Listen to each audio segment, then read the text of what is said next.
certainly a beautiful song. Mildred Moringa Wynyard was born on the 20th of August 1926 in Karatu in the Bay of Islands. She was the fifth of 7 children, 5 girls and 2 boys, and she certainly still had very fond memories of her childhood. I remember taking her on an outing to the Bay of Islands when she was living in Dargaville, and once we got within the vicinity, we got a running commentary from there on about her younger years and the things that she enjoyed and remembered doing there. And Millie was the last survivor of this quite large family. She married Arthur Robert Barnes on January the 6th, 1951 at Waimamaku. Did I mention that he was called Bob? That was how he was known anyway. They had 3 children, Barbara, Arthur and Linda, and they in turn have produced 11 grandchildren and 7 great-grandchildren.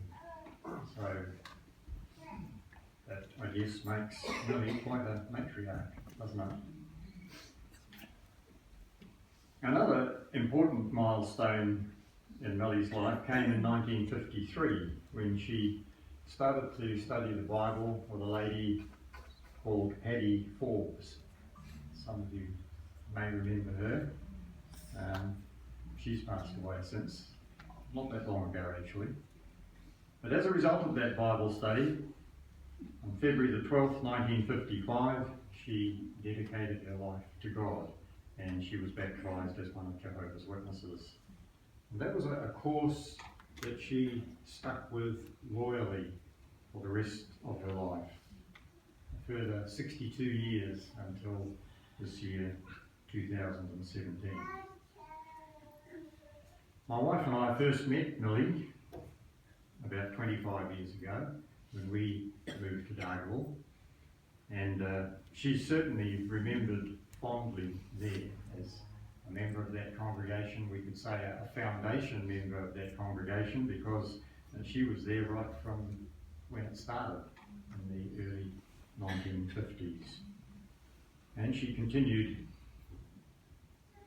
working along with that congregation faithfully right up until 2008, when she moved over to Whangarei to be with her family, and then she became a part of the Manu congregation, which is, of course, that's where they meet in this hall. What else can we say about Millie? Well, probably time wouldn't allow if we went all along, but she had a teaching career. She started teaching in Waikari in the Bay of Islands. She taught in a couple of other schools before she went to teach in Waimamaku, and that's where Bob comes into the picture. She met Bob, they were married, and they started a family. Eventually, they settled in Dargaville in the early 1950s, and that's where Millie stayed for most of the rest of her life. The family tell me she was a top tennis player, to quote them, along with many of her siblings. That was back in Karatu, her home place, and I think actually the service sheet has got some pictures of her and her tennis outfit, so you can have a look at those.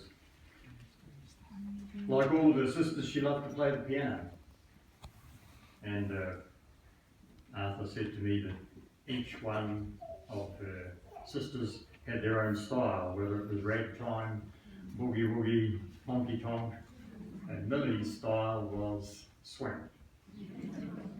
But she only played on the white keys.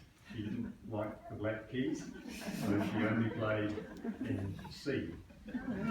So I can't say that that mattered very much as far as I was concerned. It all sounded pretty good to me.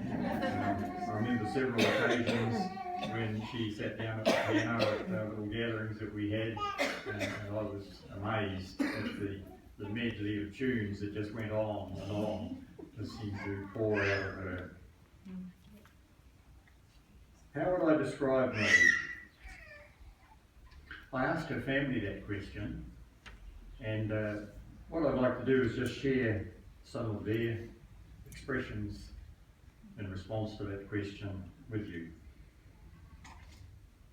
We all called Mum Nana, regardless of the family relationship, as a mark of love and respect. Nana is our teacher, mother, grandmother, great-grandmother, auntie and sister to many, including her witness family. At 90 years old, she outlived her 6 siblings by more than a decade and is the last of her generation in our whānau. Many will feel her loss significantly, and so say all of us. Beautiful inside and out, caring, compassionate, and one of the wisest people you could hope to meet. Nana will continue to be our guiding light. And finally, as always, Nana brings us together, and as we reminisce, we find we are able to share just as many laughs as there are tears. So they're nice expressions from her family, aren't they?